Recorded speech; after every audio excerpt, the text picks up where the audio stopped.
is DWAN 1206 AM, the future of AM radio. A member of the kapisanan ng mga broadcaster ng Pilipinas.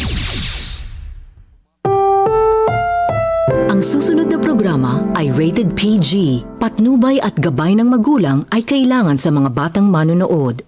Join us as we uncover the stories behind every game-changing moment with Bill Velasco. Get ready to dive into the heart of sports because it's time for your favorite sports step into the spotlight.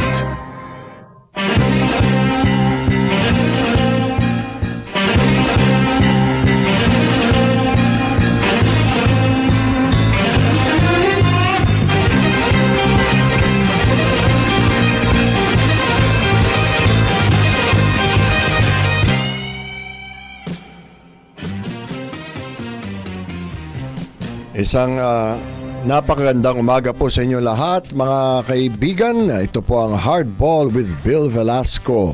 Ang oras po natin 11:02. Ngayon po ay Lunes, August 25, 2025.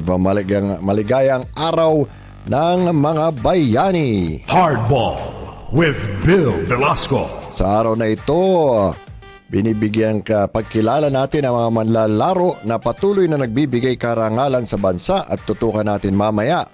Makakasama natin live dito sa studio sina Hamish Sedon, Ken Meliorin at Jovan Masalunga ng Philippine Volcanoes na nagkampiyon sa Unions Cup na ginanap sa Taiwan nitong Hulyo, ang unang international competition ng national team sa rugby matapos ang 6 na taon. This is Hardball with Bill Velasco. Abangan din mamaya ang ating eksklusibong panayam kina Romeo Arellano, Joan Pauline Tan at Meggy Ochoa ng Philippine National Jiu-Jitsu Team na nagwagi ng mga medalya sa nagdaang Southeast Asian Regional Championship. You're tuned in to Hardball with Bill Velasco. Bago tayo magpatuloy, sundan kami sa aming mga social media accounts sa Facebook, DWAN 1206 AM. Sa YouTube, DWAN.1206 AM. This is Hardball with Bill Velasco. Sa TikTok at DWAN1206 AM. Hardball with Bill Velasco. At sa Instagram at DWAN1206 AM.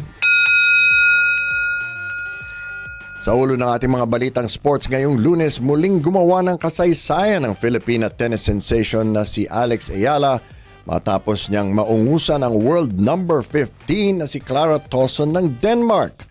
6-3, 2-6, 7-6 ang naging score sa first round ng US Open nitong Lunes na umaga, oras dito sa Pilipinas.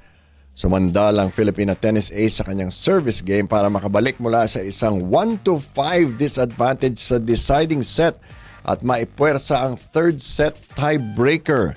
Sa likod ng ilang daang Pilipinong nanonood sa kanyang laban sa New York, nagawang manaig ni Alex sa huling set 7-6, 13-11 matapos ang magkasunod na first round exit sa French at Wimbledon Open. Gumawa ng kasaysayan si Alex bilang kauna-unahang manlalaro mula sa Pilipinas na nanalo ng isang singles major seniors match sa Open era. Kasalukuyan pang hinihintay ni Alex ang kanyang mga kalaban sa second round ng kompetisyon na magaganap sa Miyerkules, August 27. This is Hardball with Bill Velasco. Napakahalaga po nitong pagkakapanalo ni Alex. Una sa lahat, no Filipino has ever won a singles match in one of the 4 majors, no? Yung 4 na major tournament na pinag-uusapan natin, US Open, Australian Open, French Open at Wimbledon. Okay, so this is history in the making, and every time she wins, she is making history. Kaya napakalaking bagay nito para lang, hindi lang para sa Philippine tennis, kundi para sa Philippine sports. No, this is literally history in the making, at sana magpatuloy siya kahit umabot siya ng quarterfinals. Ako, masaya na ako noon kasi alam naman nating pabigat na ng pabigat. No? At hindi madali yung kanyang ginawa dahil world rank number 15 yung kanyang kalaban, at she came back from 5-1 down, no? Napakahirap pong gawin, hindi niyo maiisip na magawa ng isang tennis player. Karamihan natatalo na o tumitiklop na, pero what a remarkable comeback for Alex, and we are very happy for her. You're tuned in to Hardball with Bill Velasco. Samantala, pinagharian ng NLEX Road Warriors ang Kadayawan Invitational Basketball Tournament matapos nilang manaig kontra sa Blackwater Bossing 101-84 kagabi sa University of Southeastern Philippines Gymnasium sa Davao City. Matapos ang isang 9-point output lamang sa first quarter, isang 34-12 the second quarter naman na pinakawalan ng Road Warriors para makuha ang momentum ng laro. Pinarangalan bilang finals MVP ang 6-foot forward na si Anthony Semerad matapos na magposte ng 16 points, 12 rebounds at 2 assists sa finals. Ayon kay head coach Jong Yui Chico, malaking bagay na sabing torneo para sa kanilang paghahanda para sa paparating na ika-50 season ng PBA na magsisimula na sa Oktubre.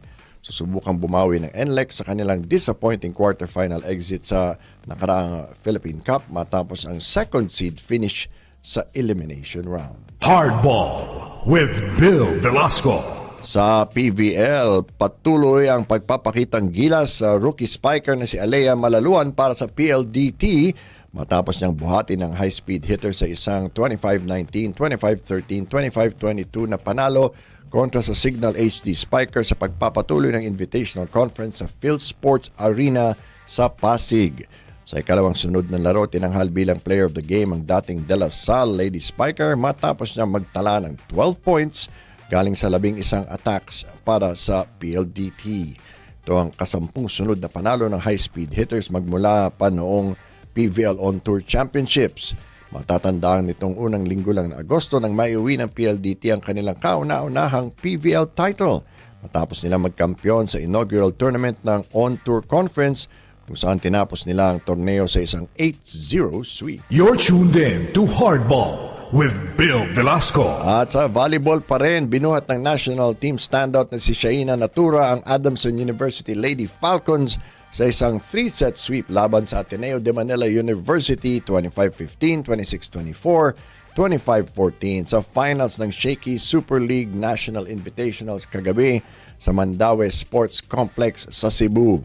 Pinangunahan ng reigning UAAP Rookie of the Year ang Lady Falcons sa kampyonato matapos ang kanyang game-high 23-point performance. Ito ang unang Shaky Super League title ng Adamson matapos ang kanilang runner-up finish noong 2023. Nagambag din ng 12 puntos ang outside hitter na si Frances Mordi para sa Lady Falcons na tinapos ang week-long tournament nang wala ni isang talo. This is Hardball with Bill Velasco. Sa MPBL, ginulat ng Quezon Huskers ang mundo ng MPBL matapos nilang manalo laban sa home team Nueva Ecija Rice Vanguard 78-77 kagabi sa Nueva Ecija Coliseum sa Palayan City. Nakumpleto ng Quezon ang kanilang 18-point comeback matapos may pasok ng 28-year-old guard na si Diego Dario ang game-winning 3-point shot sa huling 6 na segundo ng laro. Tinapos ni Dario ang laro na may career-high 29 points para dalhin ang Huskers sa kanilang ika-19 na panalo sa 30-team tournament. Sa kabilang banda, nalasap naman ng Nueva Ecija ang kanilang ikalawang talo pa lamang ngayong season. Sunod na mga kalaban ng Quezon ng Sarangani Gripper sa Huwebes, August 28 sa Cuneta Astrodome habang susubukan namang bumawi ng Rice Vanguard sa kanilang laro kontra Ilagan Isabela Cowboys sa Biyernes na muling gaganapin sa Nueva Ecija Coliseum. This is Hardball with Bill Velasco. Punta naman tayo sa WMPBL. Muling bumasag ng panibagong record ang Gilas Women's National Team standout na si Stephanie Berberabe matapos ang kanyang makasaysayang quadruple-double performance para sa Tagaytay Tall Patriots kagabi. Nagtala ng 20 points, 15 rebounds, 10 assists at 10 steals ang dating National University guard sa 82-70 win ng Patriots laban sa Solar Home Suns. Dahil dito napabilang si Stephanie sa maikling listahan ng mga manlalaro sa kasaysayan ng Philippine basketball na nakapagtala ng isang quadruple-double. Una itong nagawa ni Don Bel Belano noong 1999 para sa Davao Eagles sa Metropolitan Basketball Association at ni Kate Jimenez noong 2022 MPBL season. Matatandaan nitong nakaraang linggo lang din nang may tala ni Stephanie ang kauna-unahang triple-double sa kasaysayan ng WMPBL bilang isang professional league sa kanilang laban kontra sa RK Hoops, Quezon City. You're tuned in to Hardball with Bill Velasco. Namayagpag ang Malaysian Team Kuala Lumpur sa inaugural tournament ng Pilipinas United 3x3 League matapos nilang talunin ang local team na half-court group 21-15 kahapon sa Ayala Malls, Manila Bay. Parehong miskor ng tig-7 puntos sina Ting Chun Hong at Chang Zi Fueng para sa Malaysia sa championship match. Dahil dito naiuwi ng Kuala Lumpur $5,000 prize pool at ang ticket papunta sa FIBA 3x3 World Tour kausyong Challenger sa Oktubre. Di naman naging sapat ang 9 puntos ni Chester Saldua para sa Philippine team na half-court group. Sa kabila nito, may uuwi pa rin ng koponan ng $2,500 runner-up prize at ang slot sa FIBA 3x3 World Tour Manila Challenger. This is Hardball with Bill Velasco. Ang oras natin ngayon 11:11 sa ating pagbabalik. Makakasama natin live dito sa studio sina Hamish Sedon, Ken Meliorin at Jovan Masalunga ng Philippine Volcanoes. Huwag kayong bibitiw. Magbabalik pa ang Hardball with Bill Velasco.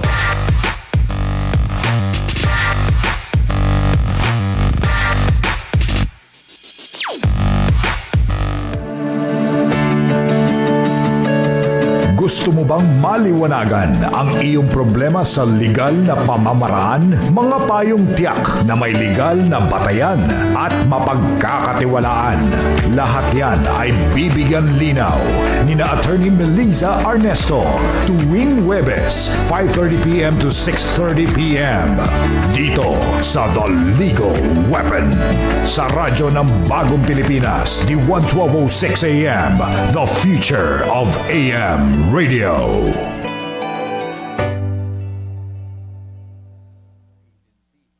Gusto nyo ba ng mas exciting na content? It's time to manually scan your Digibox or Smart TV. Tune in sa aming dynamic trio lineup, all in one channel band.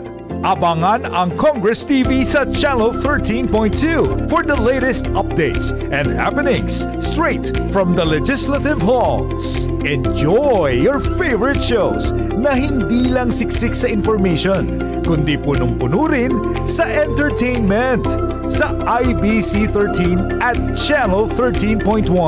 At para sa pinakabagong balita, talk shows at music, stay tuned to the 1206 AM sa Channel 13.3, broadcasting your favorite radio shows on your TV. All this and more in just one channel band.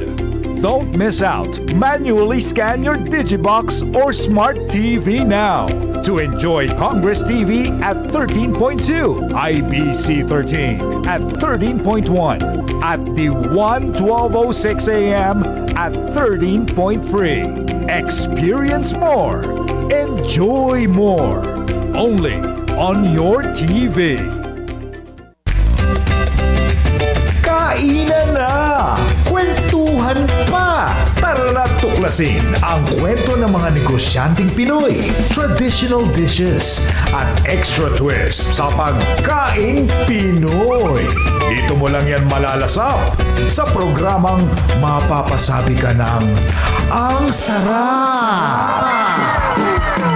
Samahan ang pambansang pantanggal umay, Kaka-Mark Logan.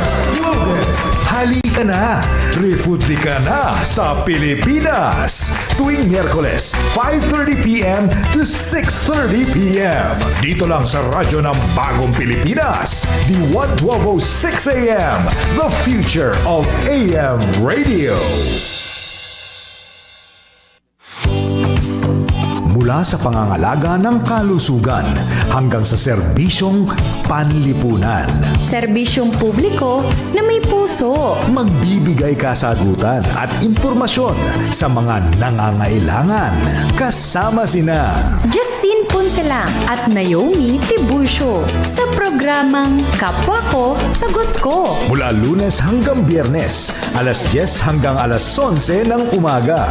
Dito lang sa radyo ng Bagong Pilipinas, DWAN 1206 AM, the future of AM radio.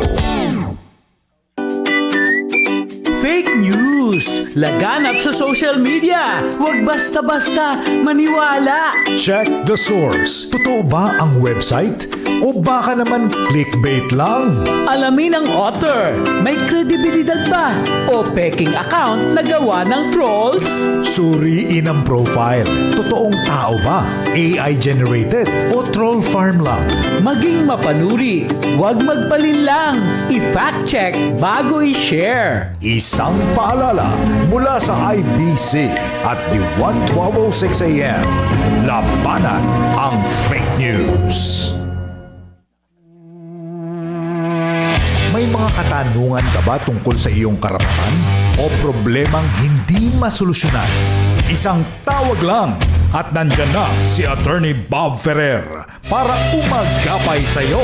Magbibigay boses sa iyong mga hinaing na dapat marinig.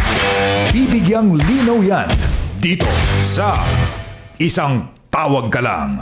Kasama si Attorney Bob Ferrer tuwing Lunes, 5:30 to 6:30 p.m. Dito lang sa radyo ng Bagong Pilipinas, the 1206 AM, the future of AM radio. You're tuned in to Hardball with Bill Velasco. Sa pagpapatuloy ng ating programa, kasama natin dito live sa studio ang mga miyembro ng Philippine Volcanoes na nagkampiyon sa Unions Cup na ginanap sa Taiwan itong Hulyo. Sina Hamish Seddon, Ken Meliorin at Jovan Masalunga ng Philippine Volcanoes. Gentlemen, welcome to Hardball. Thank you for having us. Thanks for having us. All right, don't be afraid. It's going to be painless. Let me start off with Ken. What happened to rugby, dito sa Pilipinas nung nagkaroon ng pandemic? What happened? Yeah, I think noong 2019 yung pinaka-last na international game namin. And then between that from 2019 until I think we resumed to 2021, 22. So matagal yung meron kami hiatus na nangyari, especially with the international scene.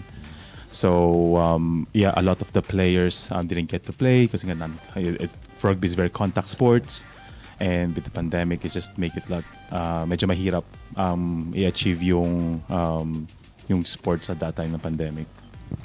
So how did you get the team reorganized? Paano bumuo kayo ng team? Because I remember the first batch back in the 2010s, that Filipinos came from all over the world. How did you get a new generation of teams together?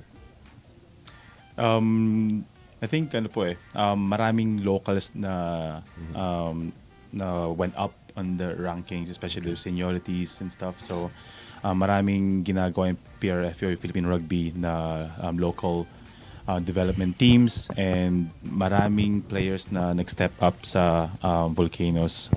And this time around po, we have a lot more local grown players, which is good to know, and also the mixture of Filipinos internationally din po. Okay. Hamish, how did you get involved in rugby? So I started playing rugby when I was about 5 years old. My dad grew up playing, and it's something that he taught me. Where was this? I actually started in the Philippines. Okay. At the British School Manila. Played my rugby there, and then moved to the UK when I was about 12 years old, and took it a bit more seriously there. How did you get involved with the Volcanoes? So we actually have a development squad in the UK called the UK Mahoricans. And it's kind of like a feeder program into the National Development Program. So I managed to do well enough there, and then got the call up for Volcanoes. I sort of remember you guys, the Volcanoes, laying the groundwork for all of this with Matt back in the day. I don't know, the guys probably don't remember. And Matt Cullen, yeah. Chucky, good old Chucky. Because he's old like me. So now let's go to Jovan. How did you get started in rugby? I got started in rugby back in the UK, where I was born and raised, just through my secondary school, or high school, as we call it here. Is it PE or it's required? My school was a very rugby dominant school, so it was almost required. Okay. Yeah, through PE, and then you get to play games for your school. Okay, what made you decide to become a competitive player? Because a lot of guys will, do it for fun and for the bruises and whatever. I think, like the rest of the boys, we're all very competitive anyway. Whatever sports we've come from, or whether it be rugby or from other sports, we've always just been competitive, and that's what makes us a great team together. Okay, what made you join the Volcanoes? One of them was Matt Cullen. Oh yeah, him again. No, it was always a dream to represent the Philippines, represent the motherland, and I reached out during my university days to Philippine rugby, and I was lucky enough, a bit like Hamish, to get a call up and represent the country. Yeah, do you guys still get questions about how Filipino you are? Because that's something the older guys used to get a lot. You still do? Yeah, I think so. It's quite a unique program. A lot of our players are half Filipino, half English, or Australian, Kiwi. Yeah, I'm worse. I look so Filipino, right? Yeah, but so it is unique. But I love to see a future where one day a lot more local players will be representing the national team. Okay. Yeah. In your case, what's it like to represent the Philippines? I mean, when you got the flag on your jersey and you're competing internationally, what's it like for you? Yeah, obviously it's hard to put into words. It's a massive honor. It's something that I've always wanted to do. I used to watch Volcanoes growing up here, and playing my rugby in the Philippines, and yeah, it's a dream come true. Okay. Para naman sa'yo, Ken, what do you think needs to happen for rugby to become more popular here in the Philippines? Because a lot of people see it as quote-unquote foreign sport. It's not really something that's played, because we're not a Commonwealth country either. So, what do you think needs to happen para maging mas sikat ang rugby dito?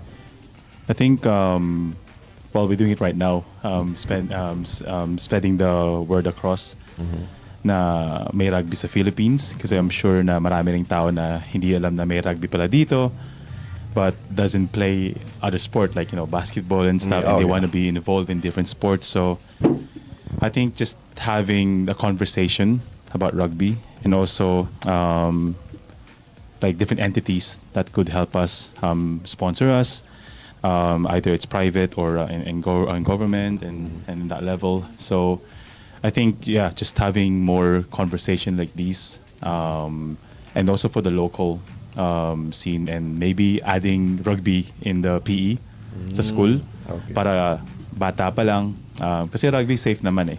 Yeah. It's all a matter of like kailangan alam mo yung technique on how to do things right para mas safe yung contact. Okay. Joan, for you, what's it like representing the Philippines? It's a massive honor.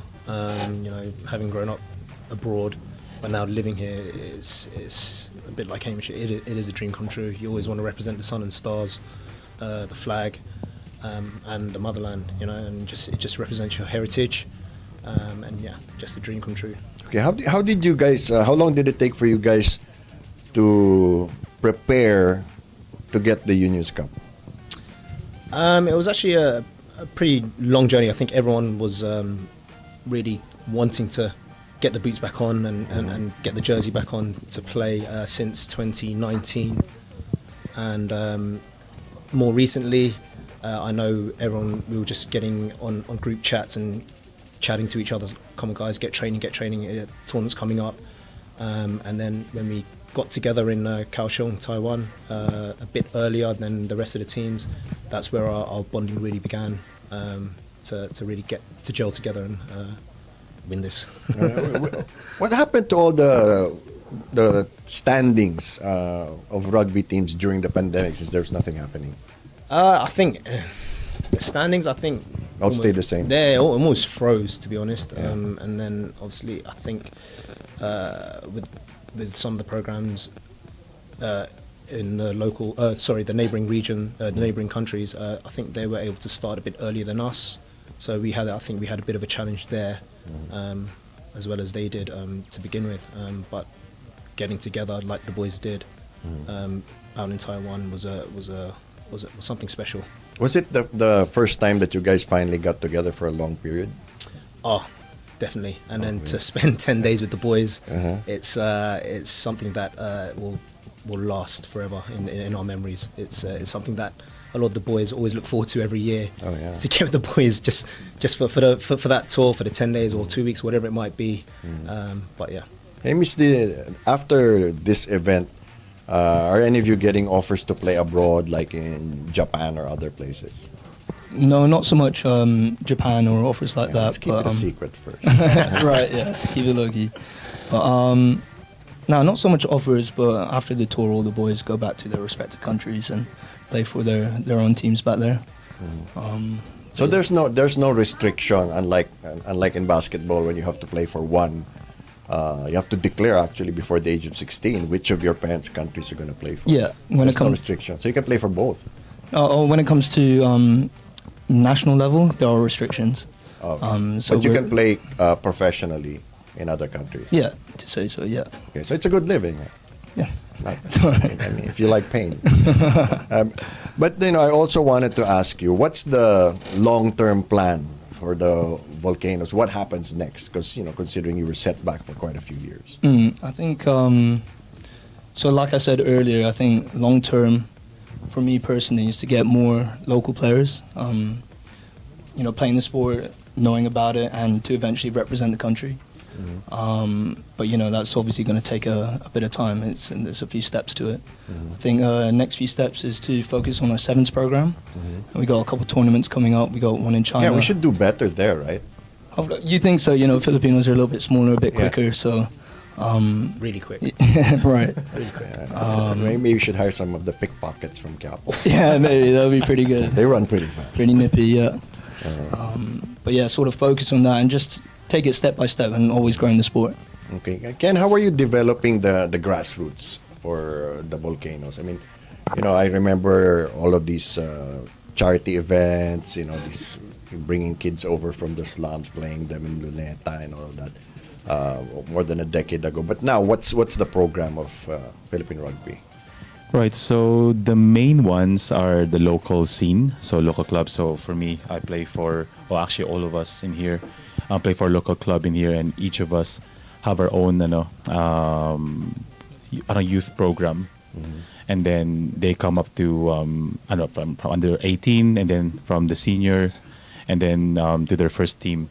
And then from there, yung coaches will then pick kung sino yung mga high prospects and stuff, and then dun nagde-develop yung player, and then potentially be selected sa Volcanoes. But that's the sequence of things on paano de-develop yung mga players. But I think right now we're going to be focusing on the youth, and also like I said before, hopefully sa school ma-add siya. And touch rugby and stuff. In the schools like in the UAAP and the NCAA, you're generally it's like in the Olympics, demonstration sport, exhibition sport. So there's a 3-year probationary period, and then they vote whether to let you become a full-time sport first semester or second semester sport. But what do you look for when you see a kid? What would make him a good rugby player? Hamish, yeah. I think the main thing is passion. If they love the sport and they're passionate about it, they can definitely go far. So the kids that are really into it, always asking questions. Yeah, and I don't think kids nowadays get to run around in open spaces that much anymore. No, that's right. In Manila, it is quite limited. Yeah. With field space, but and they're all stuck with their gadgets. Right. On their iPads and phones. Okay. Jovan, for you, how do you convince a child or maybe even a parent that it's safe, your kid's not gonna get hurt, nothing's gonna get broken if he plays rugby? I think there's a misconception that rugby is a contact sport, so it's we're developing coaches. Well, even as we speak, we've just had a rugby super week where we educated new coaches, and to be honest, when I coach personally, I coach to avoid contact. Okay. So it's not about the collisions; it's about running into space and scoring that way. So Yeah. But in your opinion, how far do you think the Philippines can go as a rugby country? I think we can go very, very far. Having won the gold medal in SEA Games, Yeah. I think Hamish is definitely up for Another one? to try and retain the gold medal for the Philippines at the SEA Games later this year. So we're rebuilding at the moment. It's a bit of a reset since the pandemic, but I think we can regain the glory days and take Philippines to high heights. How about you, Hamish? How long do you think it will be before people look at the Philippines as a world-class rugby country? It's very hard to say. At the moment, rugby is obviously not that big of a sport in the Philippines. So I do think it will take time, but it's definitely achievable. Yeah. Oh, ikaw, Ken, what do you think is the future for rugby? Future. Lalim na. Kaya nga eh. So, ay, sorry. Medyo malalim yun. So, future for rugby. I think the future for rugby is just getting the local scene up and running and a lot more support para we can develop more players. And also, pag na-develop namin yung mga players, then, like for me and Jovan, like we're the senior players, and hopefully we'll be able to have more players up to take our. I think he disagrees. Forever young. Yeah, we call him Lolo in the tour. Let's not go there. Yeah. Hurting my So feelings. yeah, just have new players to come up and take the spot. I think that's the future for us, especially for the rugby, and hopefully win more or protect the title, the Unions Cup championship. Jovan, at what age can a kid start playing, and what do they learn first? As early as Hamish did, which was 5. Okay. You just need to pick up the rugby ball. To be honest, there are fundamental skills that are involved in rugby: catching, passing, running. So it's all involved in the game of rugby. It's for all shapes and sizes. So anyone and everyone can pick up a rugby ball and play the game. Okay. So, Hamish, for you, what do you look forward to? I mean, who are our toughest opponents in the SEA Games? In SEA Games, so you obviously got the likes of. The officials, of course. No, that's right. Especially when That's the enemy Thailand's beat, right? hosting.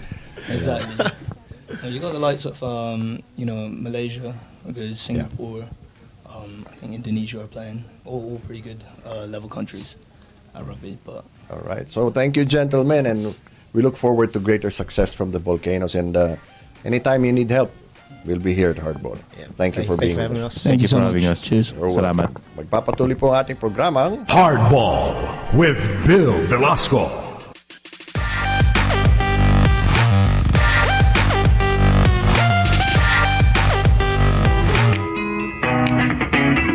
Agree ka ba? Kasi kami, agree na agree. Dito, hindi lang basta tanim at ani ang usapan, kundi buhay, kabuhayan at kinabukasan. Agree ang bida at kaalaman ang ani. Kaya't huwag magpahuli. Makinig na kay Alice Noel. Mula Lunes hanggang Biyernes, alas 5 hanggang alas 6 ng umaga. Sa radyo ng Bagong Pilipinas, DWAN 1206 AM. The future of AM radio. Agree na tayo.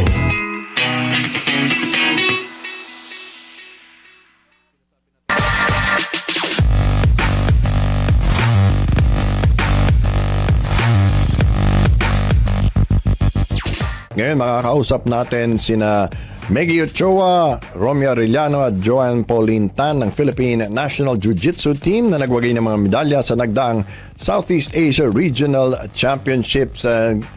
Good morning and welcome to Hardball. Morning po. Morning po. Morning. I hope you guys are all safe and dry. Siguro pag-usapan muna natin itong huling competition na to. Coach Romeo, bakit napasabak ka ulit? Alam ko nagko-coach ka na, di ba? Nagko-coach pero part talaga ako ng national team. So athlete talaga ako. Tumutulong lang ako kay Lamigi sa mga coaching staff din.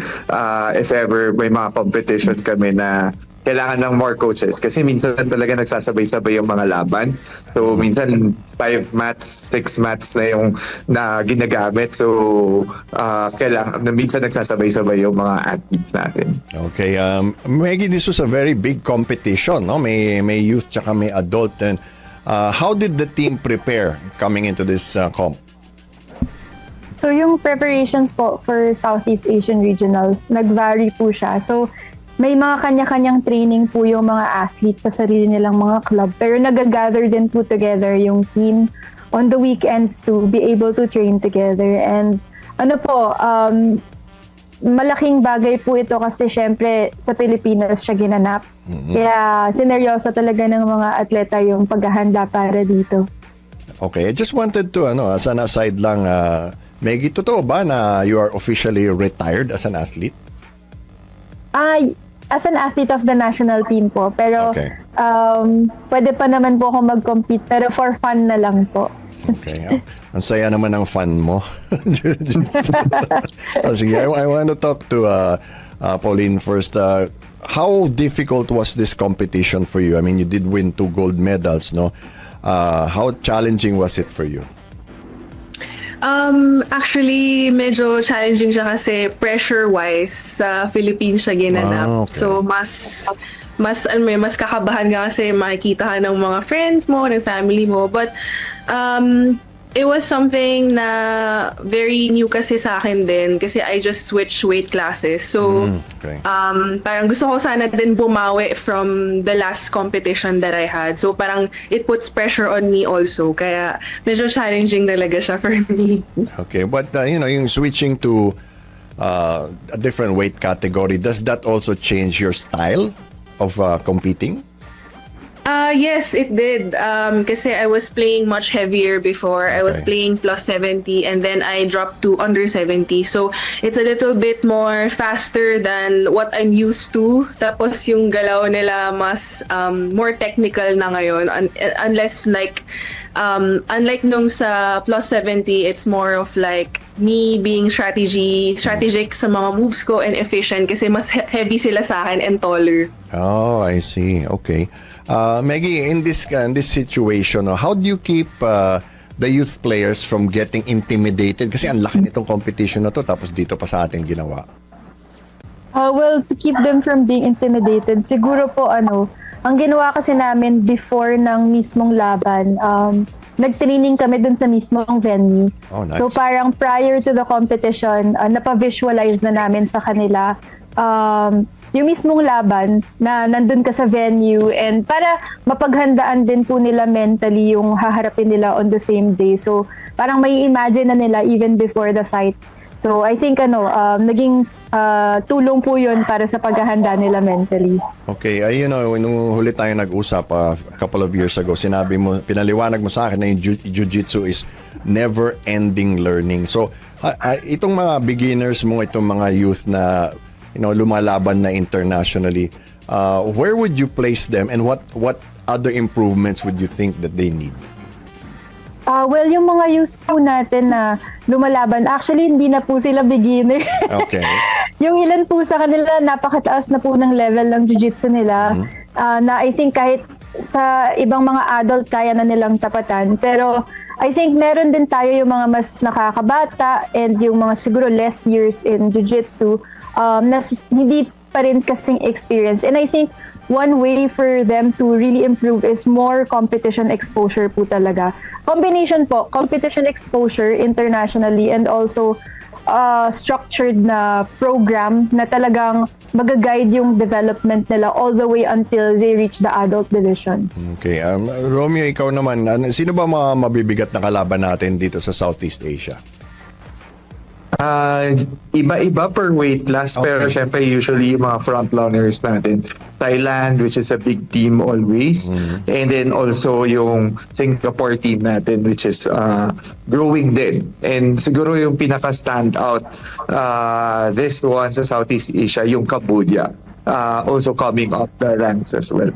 Pag ganyang competition ba, may scouting kayo nagagawa? Slight konti siguro kasi balit lang naman yung sa Jiu-Jitsu community for Southeast Asia. It's still growing, so it's the usual people na usually na nakakalaro namin. But katulad nung Cambodia, at least nakita namin na they're really catching up sa performance nila. And initially, magandang checkpoint din sa amin para dun sa upcoming SEA Games this December. Alam na namin kung sino yung most likely makakalaban din natin pagdating dun sa competition ngayong December. Anong dahilan at ba't naging napakalaki ng improvement ng Cambodia? I think just because they had exposures outside the country din. Meron din sila prior na athlete na naka-base talaga sa US and nagkaroon sila ng nahatak niya for a scholarship program, yung mga ganon. So nagkaroon ng magandang exposure yung men's team nila sa ganong platform na very international sa US, kaya nag-training din. So medyo na-accelerate, I guess, yung growth din nila. Okay, thank you for that. Pauline, how do you make adjustments from one match to the other? Napapanood mo ba yung mga kalaban mo? Nakikita mo ba yung mga videos nila? Or do you go into a competition practically blind? Medyo nagsiscout na rin ako recently kasi yung level ng competition na meron kami ngayon, every year mas nagiging intense, mas nag-i-improve sila. Mabilis yung improvement ng mga athletes. So, yun, scout konti, and then during the match kasi makikita mo naman sila naglalaro So prior to your match, makikita mo na may ibang match up pa yung mga opponents mo. So from there, you can see how they play, and then from there, yun, medyo adjustment na during the matches na magkakaroon kami. Okay, do you plan to stay in this weight class? Yes, I do. Kasi mahirap mag-cut ng weight So mahirap mag-cut ng weight. So, sulit na.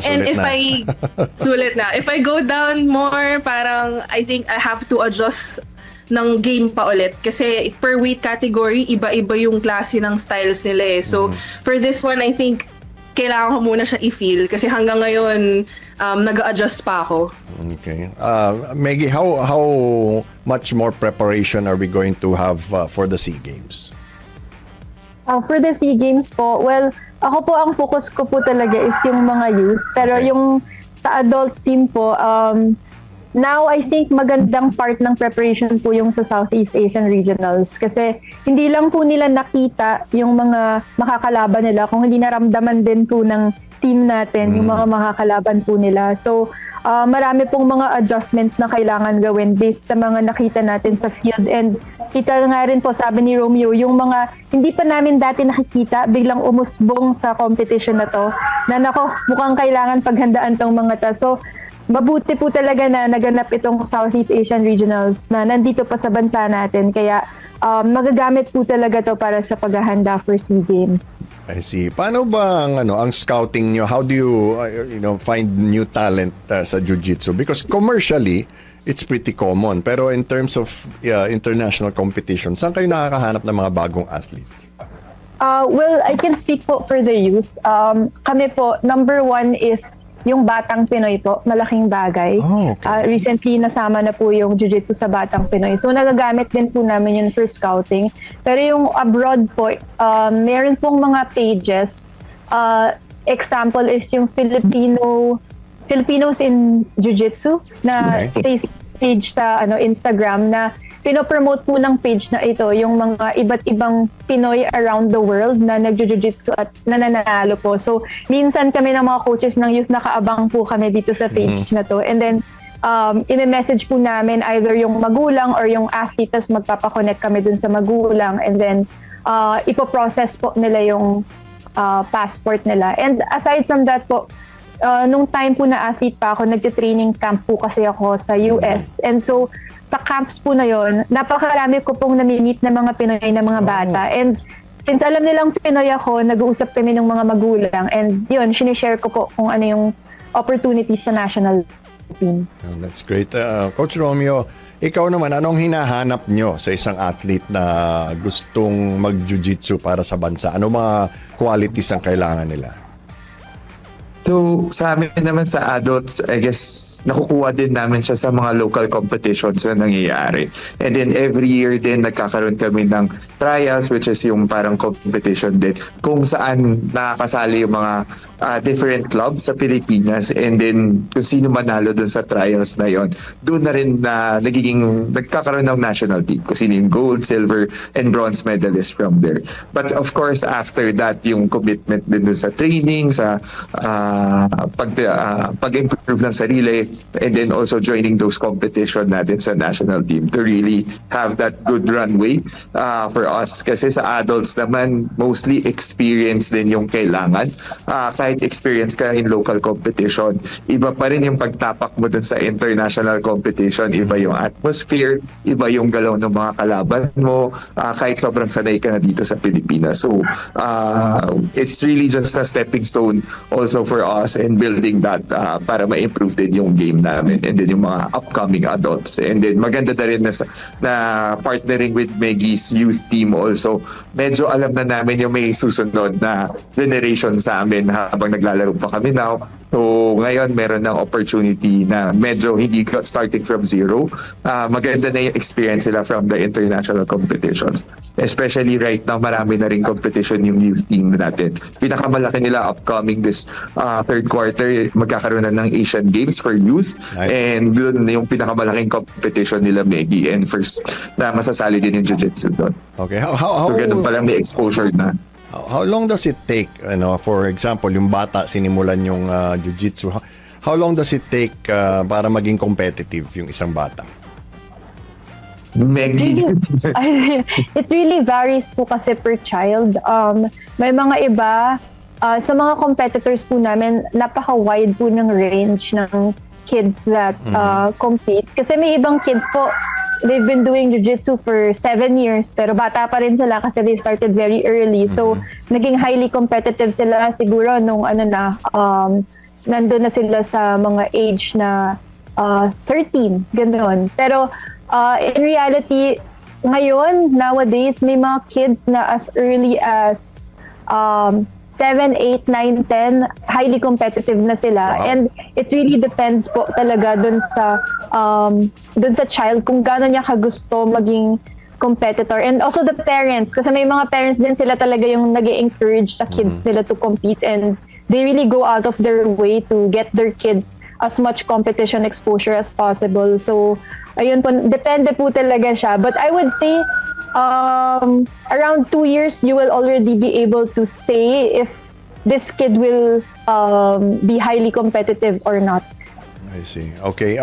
Pauline, is there a Filipino style of jiu-jitsu? Kasi it's still just a growing sport dito sa ating bansa. May personality na ba ang Pilipino as a martial artist sa jiu-jitsu? I don't know if that exists po. Pero kasi we usually have our styles na pag napapanood namin mga international competition. Okay. So parang na-adapt ng mga Filipinos. But I guess yung main character na we had grit eh. Okay. Alam mo yun, of everything. Parang nakikita ko yung mga teammates ko na sobrang hungry sila to learn. So parang na-adapt namin yung style ng isa't isa, parang natututo kami sa isa't isa. So yun yung mga main points na I think would make the team better. Okay. What's your story? Bakit ka napasok sa jiu-jitsu? Kasi alam mo naman dito sa atin, mga kababaihan, volleyball na kasi may pera doon, pwedeng maging career and you're seen on TV and all of that. Pero bakit jiu-jitsu para sa'yo? Actually, you mentioned po na volleyball. I was a former volleyball player before. I know. Oh. Tapos, parang may nag-invite lang po sa akin to try jiu-jitsu sa local gym. And then, trinay ko siya, mga 3 free sessions. So, parang na-in-love ako dun sa sport. And then, nagtataka sila bakit gusto ko kasi very manly yung sport. Pero, I fell in love kasi sobrang complex niya. Parang the more I know something, the more na mas wala akong alam. Parang ganun yung feeling. It's very humbling, Mas no? hungry ka. Oh, may very humbling as well. Alam mo yun, hindi ka magsasawa basically. So, yun, I fell in love with it and then I never stopped na. And then sabi ko, if I train, ano yung purpose ko in training? So why not I try competition? So yun, hanggang sa tuloy-tuloy na po siya. Okay, what are your goals for yourself as a member of the national team? Okay, you've won golds dito sa Southeast Asian level. Pero personally, how far do you think you can go and we can go as a country sa Jiu-Jitsu? I think main goals naman talaga to really have podium finishes for the country, diba? So, yung main goal ko lang for now is to improve yung game and also to help also my teammates na to compete more kasi some of my teammates parang alam mo yun, they compete and then minsan nadi-dishearten sila and stuff, but yun, parang I think also na being there for your teammates would also encourage them to further move their career sa jiu-jitsu.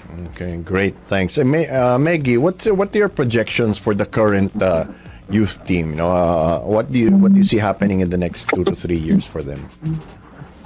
Definitely po, napakalayo ng mararating ng youth natin kasi they're already doing very well dun sa youth competitions. Internationally, a lot have performed Southeast Asian, and even at the world level.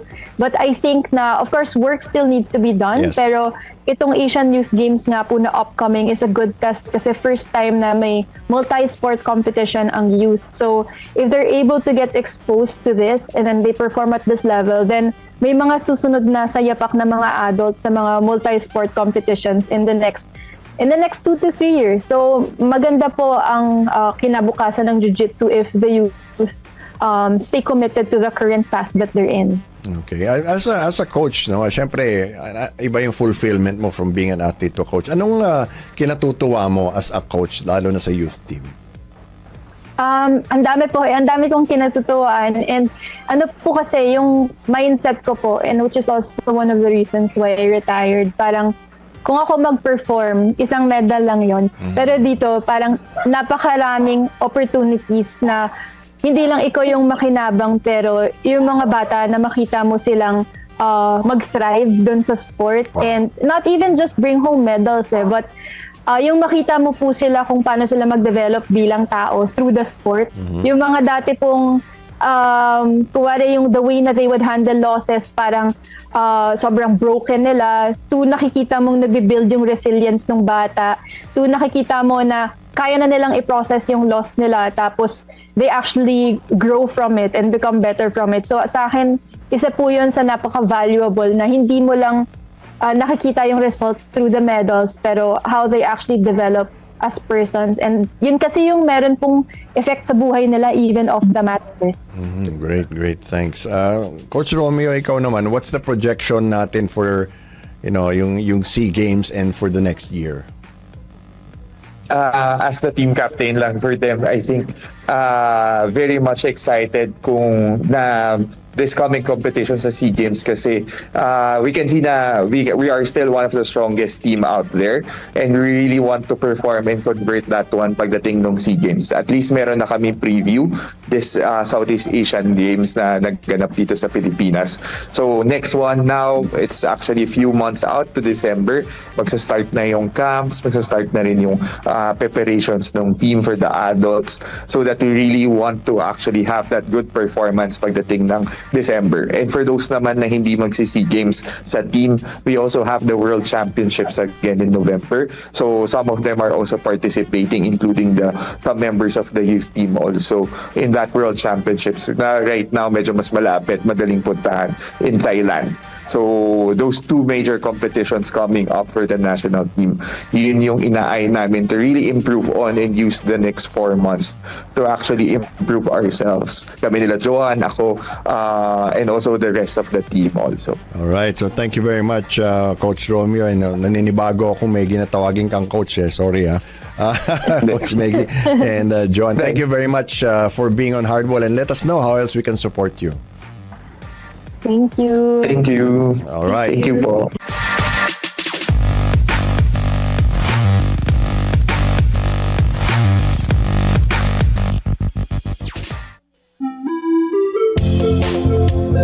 Mga kadiwan, ang pinaka-inaabangang programa sa radyo ng bagong Pilipinas, ang Kalogan, kalogan, kalogan, kalogan, kalogan, kalogan.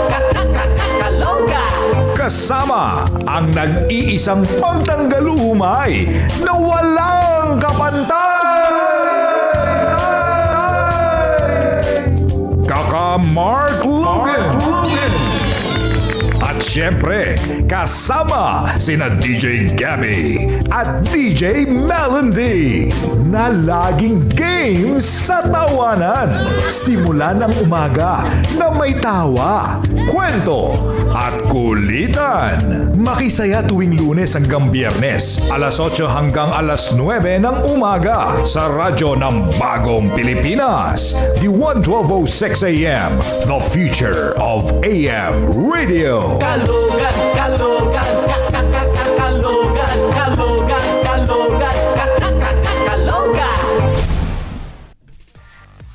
This is Hardball with Bill Velasco. At bago natin tapusin ang unang programa natin para sa linggong ito, syempre pasasalamat natin kay Nana Elena Fernandez, Jasmine Martinez, Roy Dizon Santos, Trisha Abelino, Renz Rebano, Jemar Andre Elizalde, Christian Santos, Aaron Capuyan, Ken Buenaventura, Julia Ann Kiban, Rap Arca, Gab Ferreras na laging nakikinig, Lisa Palma, Criel Orozco, Jimmy Alabanza, Julian Rafael Lapid at B. Icasiano. This is Hardball with Bill Velasco. Nais ko rin lang magpasalamat sa ating mga kasama dito sa D1 sa EPAL, no? Si Miss F at si Joey para sa paanyaya nila kagabi. At malaking karangalan para sa akin na ihandog ang PMPC Star Award Lifetime Achievement in Broadcasting Award sa aking kaibigang si Angelique Lazo. Maraming salamat po. I really enjoyed the awards ceremony last night. More power to you. This is Hardball with Bill Velasco. At yan po ang ating programa para sa araw na ito. Ang Hardball ay masusubaybayan mula Lunes hanggang Biyernes sa alas 11 na umaga hanggang alas 12 ng tanghali. Dito lang yan sa DWAN 1206 AM, the future of AM radio. Ako si Bill Velasco. Magkita po tayo muli bukas.